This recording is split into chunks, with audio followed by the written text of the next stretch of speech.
Historical Reconstruction of Annyeong. Episode 32.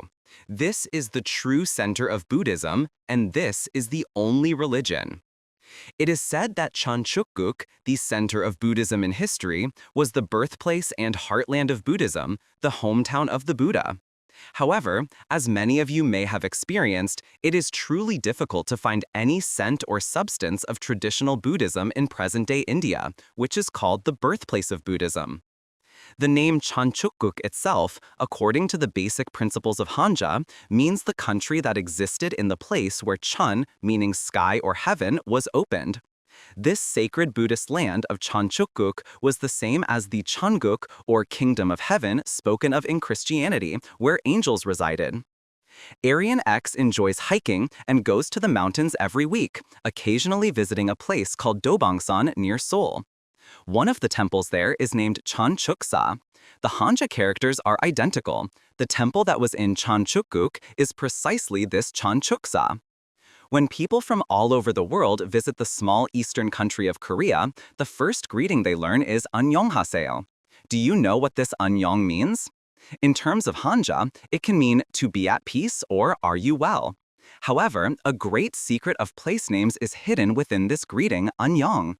Today, I will reveal this great secret by citing Korean historical geography records. The mountain in the place where the Central Asian Cheon Chuk Guk, the birthplace of Buddhism, was located, was in the region of Cheon, meaning heaven, and was called Cheonsan. In Korean geographical records, this region of Cheon is also called Cheonan. Furthermore, there are other names for Cheonan where Cheon Chuk Guk was located, which I will cite from Korean geography records. A different name for Cheonan, the Hanja for Land of Heaven, is the Hanja Yeongju. This uses the same character Yeong as in Annyeong. Another name for this land of heaven, Cheonan or Yeongju, is also Anju. All of these are found in the geography records. Everyone, the sacred Buddhist land of Cheon Chuk Guk in Central Asia, was also called the heavenly land of Cheonan, and place names identical to it are Anju and Yeongju in Hanja. If you combine the first characters of Anju and Yeongju, you get Annyeong, the Korean greeting you all know. This place, indicated by the Korean greeting Annyeong, was the very place name of Cheon Chuk Guk, the sacred land of heaven. It is also the same as the Haba in the Turkish greeting Merhaba and the Nama in the current Indian greeting Namaste. Isn't it fascinating? Please remember the truth that the regions mentioned in the greetings of Korea, Turkey, and India, Annyeong, Merhaba, and Namaste, all point to the same location, the sacred Buddhist land of Cheon Chuk Guk in Central Asia. Now, this birthplace of Buddhism, the Central Asian Cheon Chuk Guk, was also the historical Seoul. Of course, the current Seoul in Korea, located in the Far East, is not the same Seoul that was the sacred Buddhist land of Cheon Chuk Guk in Central Asia. It is true, however, that the descendants of the people from the historical Central Asian Seoul migrated to the Far East of Asia and founded the current Seoul. I will now cite Korean geography records to show whether Seoul and the presence of the Buddha actually existed in the birthplace of Buddhism in Central Asia.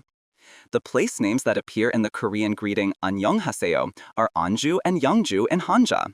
Citing a temple from Anju, it says, Cheonwangsa, located inside the fortress.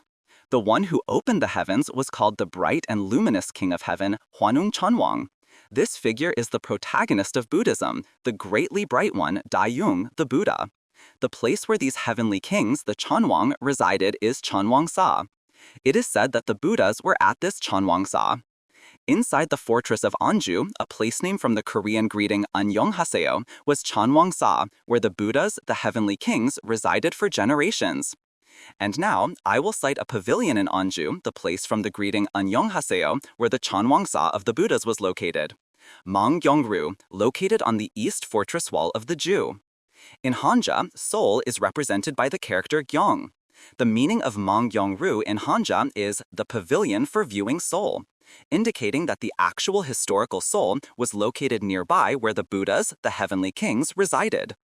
So, in history, the birthplace of Buddhism, the Central Asian Cheon Chuk Guk, was the historical Seoul, and we can see that the greeting of that place, Annyeong haseyo, was also its place name. To everyone around the world, if you wish to study history, it is essential that you study Hanja. The problem, however, is that learning Hanja through the simplified characters created by modern China is completely useless. To learn Hanja, you must learn the characters that are pronounced and expressed in Korean to get closer to the truth of history. If you look on a Google map, you will see a large flat area on the mid-slope of the mountains in front of the Himalayas, the Pamirs, and the Cheonsan, which was Yongsan, the mystical mountain of all people, also known as Gumgangsan. That place was the historical Gyeongju, where the Buddhas, the highest elders of Buddhism and the world, lived for generations, and it was also Seoul, where the central Great Papal Office of the world was located. Although it is now destroyed and its form is unrecognizable, that place was the center of the world, the sacred Buddhist land of Cheon Chuk Guk, the world of Lama and Saba.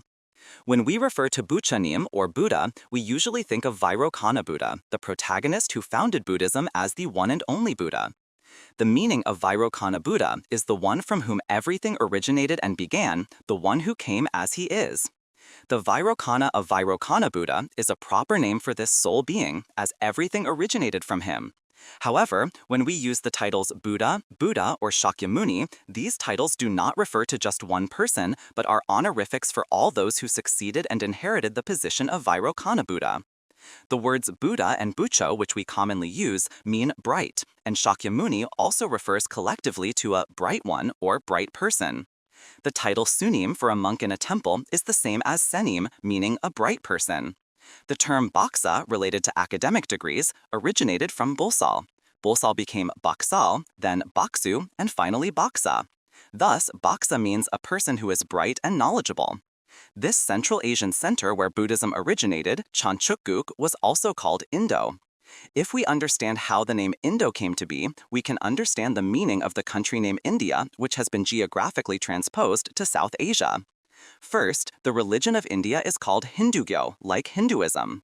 Do you know the meaning of Hindu? As I mentioned earlier, to study history, you must study Hanja, and specifically Hanja based on the Korean language. This is because the place names and meanings that appear in history are all combinations of Korean and Hanja sounds based on Korean properly. The Hin in Hindugyo, the religion of India, is the Korean word for white, and Du is the same as the Hanja Du, meaning head. It is the same as Baekdusan, the sacred mountain for all people, and has the same meaning as the Pamirs, Himalayas, and Cheonsan. In Korean, the H sound can also become an S sound, so this Hindu can also become Shindo, the sacred mystical city. Hindu in Hindugyo is the same as Baekdu, meaning whitehead, and what is white is also bright. Hindu, the bright land, and the sacred Buddhist land of Cheon Chuk are all the same region. The center that helps those who enter its system to become spiritual and great people, thereby realizing the ideal of Hongik Ingan as to broadly benefit the human world, is the sacred Buddhist land of Cheon Chuk Guk. This center was the Scythian Aryan, and this place was the sacred Buddhist land of Cheon Chuk Guk, the Cheonguk like kingdom of heaven spoken of in Christianity. What was the central event in the birthplace of Central Asian Buddhism, Cheon Chuk Guk, that became the archetype for the world? What was done in Cheon Chuk Guk? There was the enlightenment and awakening of Chonin Habil, the unity of heaven and man, and also Shinin Habil, the unity of the divine and man. We called those who achieved this Chonin Habil and Shinin Habil, that is, who reached the state of an immortal, achieved sun, and attained liberation and enlightenment, Shinsan, Sanin, or Bucho, like Buddha. This was the core of the Central Asian Scythian Aryan history. The essence of historical manipulation is to scatter, destroy, and erase this core of Central Asian Scythian Aryan history. We have been taught that Bucho is as if it were a translation of Buddha, but in reality, Bucho was merely transcribed as Buddha, a bright person.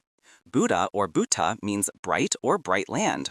The Central Asian Cheon Chuk Guk Seoul is a Boltong, like Buddha land. Boltong is also a Balktong, like bright land. When a great saint, a great divine being, a great enlightened one appeared to transmit and pass on enlightenment and build a social system, the central place that opened the heavens was Cheon Chuk Guk, the Boltong, the bright land. Do you know what the Eastern ideologies of Bulgyo, the bright teaching of Buddhism, Yugyo, which encapsulates the thoughts of Confucius, and Songyo, the mystical teaching of the immortals, have in common? The key is the character for person, yun, attached to the front of all these words. The birthplace of Buddhism, the Central Asian Cheon Chuk Guk, was not a place to worship an unconfirmable or unprovable entity like an all-powerful creator, but rather a place to build a world for people united by human love and compassion to widely benefit the human world, the crown of all creation. Therefore, this place was also called Indo, wherein the person was central. The meaning of this place name was transposed to the current India. The historical Central Asian Cheon Chuk Guk, or Indo, was a place where people were the priority, not a place like modern-day India where all sorts of miscellaneous gods are gathered. I apologize to the people of India, but the truth is the truth. Please remember this truth, that the Central Asian Cheon Chuk Guk was the birthplace of Buddhism and was Indo, that this place was the soul of Korean history and the center of Central Asia. In the next episode, I will reveal the truth about Nirvana, which is also the name of a famous European vocal group. I sincerely hope you will contact many people and participate in this once-in-a-lifetime opportunity. The heavens and the earth will tremble. The subtitles can be translated into the language of each country, so please make use of them. If there are any issues, please contact me via the comments or through Google Mail. My Google Mail address is aryanrealhistory@gmail.com. The YouTube channel addresses are Historical Reconstruction of Aryan X or History Restoration of Aryan X. Everyone, your subscriptions and likes are your conscience and passion for the truth, so please do not forget them.